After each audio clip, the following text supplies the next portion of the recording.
That's it. Master Duel is doomed. Hello, guys, and welcome back to another cold episode. On today's episode, we are taking a look at Stun. You saw the video. You clicked on it. Yeah, we're talking about Stun.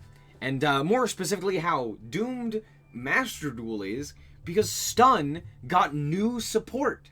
If you haven't seen, there are new Morganite cards. We have Succumbing Song Morganite, which does a lot of things, but most notably, it allows you to... Monsters can attack can make 2 attacks on monsters during each battle phase, and inflicts double battle damage anytime a monster battles.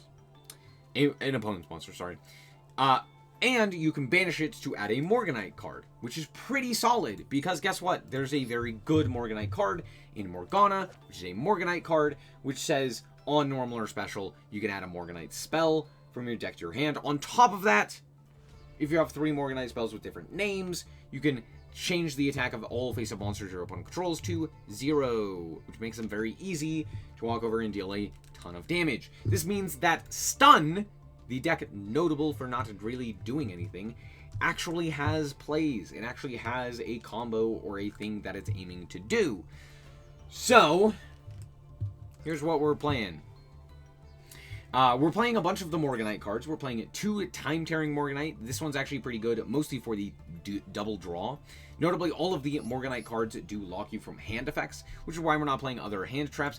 But we are playing one, which is Shifter, which basically can only be activated once anyway, before the Morganite cards. So, I mean, why not? It's just really, really powerful. On top of that, of course, we are playing a bunch of Floodgates in the statues. So we're playing 3 Torrent, Barrier Statue of the Torrent, 3 Barrier Statue of the Drought, 1 apiece of Pachycephalo, as well as Inspector Border. And then we're also playing the 1 Morgana. Morgana's okay, but she's not great. Notably, we're only playing 10 monsters, which is kind of funny. However, in order to supplement this, we're also playing a few other cards as well. Things like Duality and Extrav, as well as, of course, the Morganites. So there's that. We're also playing 1 Guilt Gripping Morganite, which is just another way of getting cards into rotation. Mostly it's used for its banished effect. You just activate it, and then in grave, you banish it to reveal a Morganite, and then you can place the revealed card onto the bottom of the deck to draw a card, which is nice, just like cycles a card. But it also is the 3rd name, which is pretty nice for our Morgana. However, it does have an effect that is useful for us, which is you do not pay life points to activate spell traps, which is pretty solid because we are playing Solemn Judgment, Solemn Strike, and Skill Drain as cards to pay. It's not the greatest, but it does have some applications.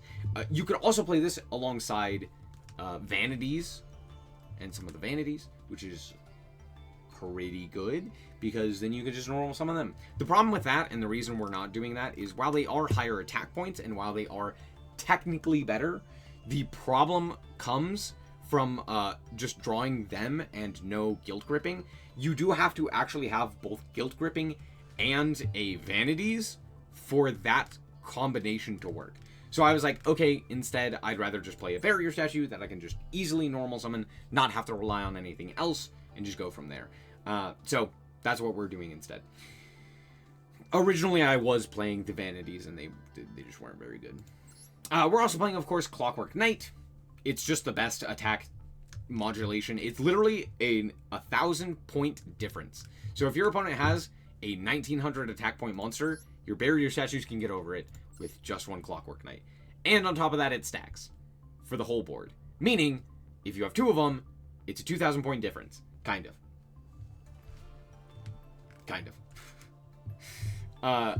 But more or less, that is how that works. It's kind of crazy, but there you go. We're also playing Super Polymerization. This may seem strange, but Super Polymerization is actually very useful for specifically breaking boards. It's also something that you can use alongside the hand traps that we are playing, which is crazy. We're actually playing hand traps. We're playing Dominus Purge, Dominus Impulse, and Songs of the Dominator. Here's the thing. We don't technically need to activate any of our effects, so having these is actually just useful, right? Because, well, yeah, we could, normal Morgana and activate the effect. We could also just not. However, all of these are also useful because they're also traps. And they're hand traps. Which means we can actually interact with our opponent And since they're so powerful in both Purge and Impulse being just very strong cards themselves, you can also just stop opponents' turns, which is very, very nice. We're also playing Songs of the Dominator. You should be playing 3 of this. I only have 1. I would play 3 if you could. This card is very, very good. If you control no monsters, if you have no monsters in your grave, you can activate this card from your hand, and if your opponent activates a monster effect on the field, you can negate the effect. Then if you have a trap in your grave, you also get to add a Dominus card. It's very powerful, and it just allows you to cycle for other Dominus cards, but more importantly, it's just a stopgap. Again, it's a hand trap. It's very nice. And then we have the Solemns and Skill Drain, as previously mentioned. As for the extra deck, it's all just super poly targets, because we're playing a bunch of them for Pot of Extra. Realistically, again, should be playing multiple Garuras, multiple of all of these things. Honestly, like multiple Typhons as well. But alas, this is what the extra deck looks like. It's pretty solid, and yeah, that's pretty much it. It's a very simple deck. You normal summon a Barrier Statue, and you protect it with Mirror Force. If you're thinking that Mirror Force shouldn't be in here, it shouldn't. Arguably, there might be a better option, but I think for the most part, this is just the best. So, yeah, let's hop into the replays and show you how this deck performs. Alrighty, here we are going first, and this hand doesn't have a Barrier Statue. Tragic. That's okay. We're just going to activate the Clockwork Knight, and we're going to set 2 and pass. We're going to keep Impulse in hand, as well as a second Mirror Force, mostly because I'm scared for Harpies and stuff like that, so there you go. We also need a discard anyway for the Super Polymerization. My opponent's going to reveal that they are on Lab, because no other deck plays Lord of the Heavenly Prison. It's just Lab. Anyway, we're going to pass, and out comes Anti-Spell. Sure. Out comes the Big Welcome. I have to hit the Big Welcome. So there you go. We're going to hit the Big Welcome there. They're going to chain their own Lady Lab here, and then they're also going to chain as well the Welcome Lab. Had they done this more properly, they would have been able to get a set off of the lady there, but alas, they don't, so whatever. To be fair, they actually wouldn't have, because I would have changed the Super Poly, but alas. Anyway, we do negate the Big Welcome, which is great for us. They activate the Anti-Spell, or resolve the Anti-Spell, and out comes Lord. Lord is also going to set a card, and look, I wasn't playing against the greatest of opponents, but yeah, this is not it. Bro did not read Lord of the Heavenly Prisons. That's fine. We get to go for the Super Poly here, and I am playing Triff Overtum, which is a... This is a card. It just requires 3 Dark Monsters. It technically has an application in other decks, but not against this one. Because it does say, when your opponent would summon a monster from their extra deck, while you control this, you can negate the summon and destroy the monster. Or if your opponent controls a monster with a Predator counter, you can special summon this card from your grave in defense. So for the most part, it doesn't actually have any applications here. So there's that. However, we do draw a Barrier Statue. So out comes the Barrier Statue. And we're going to go to combat here. My opponent's not dead, but it's not looking good for my opponent. We're also going to set the Super Poly because of the Anti-Spell. So next turn, we'll draw a card that we can use the Super Poly with. So now we can use the Super Poly, and we drew a card for it. We're just going to keep the Purge in hand. My opponent Book of Moons my field. Uh-oh, Spaghetti-O. That's fine. Luckily, we didn't attack with Drought, so we can just flip that face up. And, yeah, kind of just stare at my opponent. I mean, this is stun. What did you expect, right? Anyway, we drew another Barrier Statue. I'm actually going to switch this guy sideways. Because I'm also playing Mirror Force, I play around Mirror Force a bunch, which is kind of funny. But the last, we just go to combat and deal with the field, and Super Poly. Good game. Wow, what a game. Alrighty, now here we are going second, and honestly, this deck is very bad at going second. Mostly because, like, you kind of just have to have Super Polymerization in order to break boards, or you have to hope that you've drawn enough of the Dominus cards and the right Dominus cards to actually be able to break or stop an opponent's board from being set up. Having something like Impulse is very nice. Having something like Purge, not so much. So you're just kind of hoping and praying that you have something. Here, luckily, Super Polymerization is actually pretty good. Also, you may have noticed that they searched Ultimate Fusion, and you'll see why in a second. Oh, actually, no, they haven't done it yet. So out comes Mausoleum of White. They're going to send another another Blue Eyes. Sorry, I almost said Dark Magician. That's not the right one. Anyway, out comes Maiden. They're then going to go and activate the effect of Wishes. Wishes effect is going to change, or is going to set the Blue Eyes Ultimate Dragon, which is a card. This immediately tells me that this is Magia Turbo, so there's that. Anyway, they're going to reveal 3 in order to special summon a Blue Eyes. They elect to summon from the deck here, and then they're going to synchro into the Spirit Dragon, and then they're also going to link off into the Protector Whelp. Oh! Oh!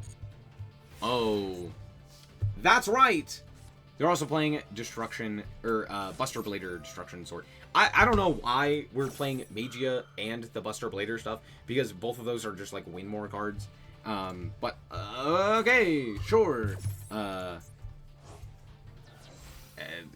Anyway, don't worry about it. Look, my opponent did a thing, and guess what? We drew a second barrier statue, which is funny.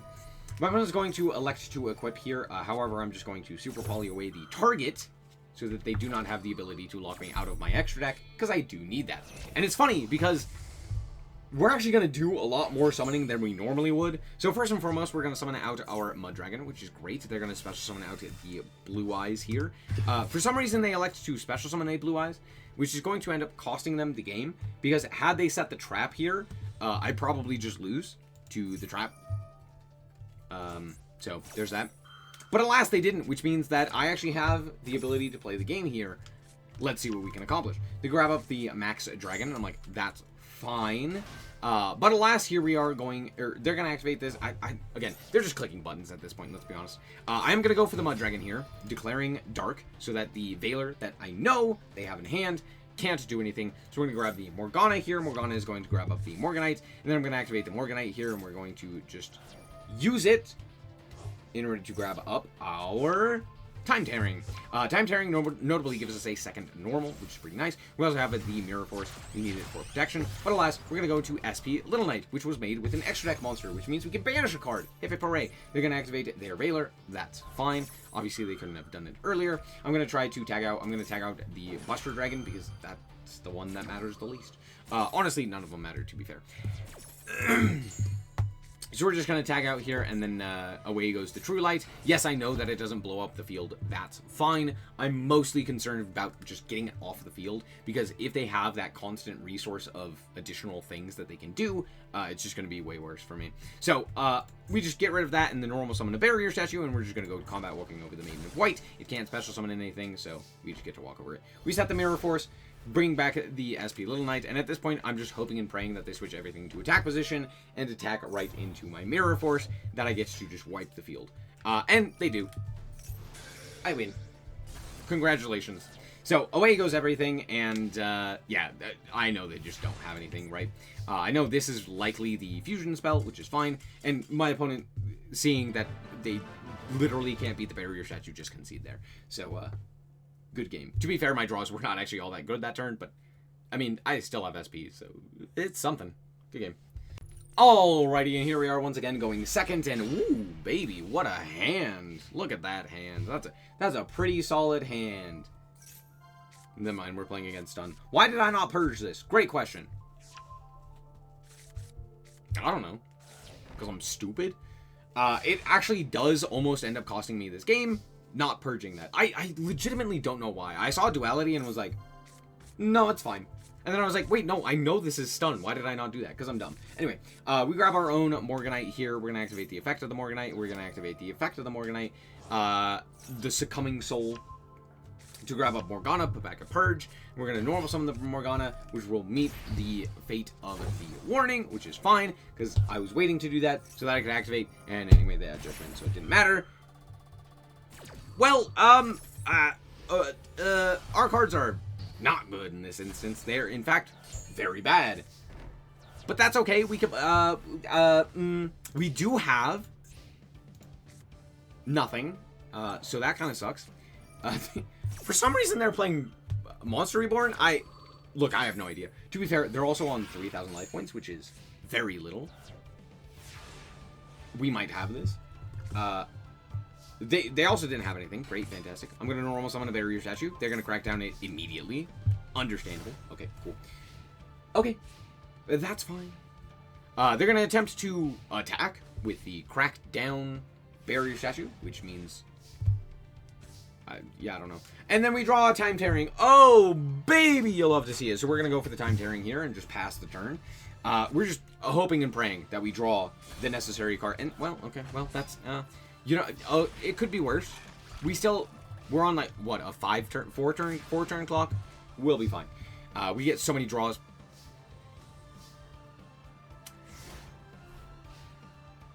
It could be worse. It's worse. Now I'm on a 2-turn clock. So it did speed up the clock by a turn. Oh no. Okay, hold on. We can Guilt Gripping here. We can draw a card by cycling back this Morganite, by putting it onto the bottom of the deck. There's a chance.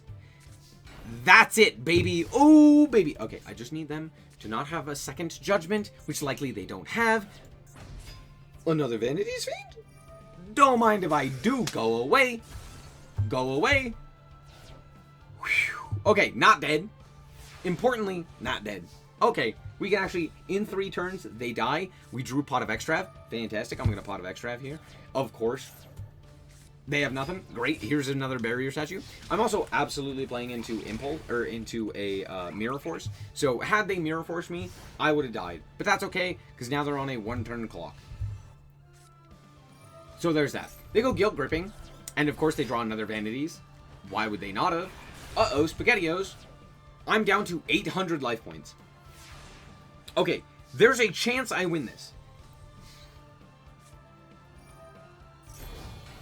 I'm not gonna lie. That's my chance. So, Shifter is boosted by 500 defense points. My opponent loses 500 attack points. So, Shifter is currently at 27. As soon as it flips up, it's at 27. Which means, if they attack in, they're going to take 800. Except for the fact that I'm lying to you. But I want you to try and figure out why I'm lying to you. So, out comes Succumbing Song, right?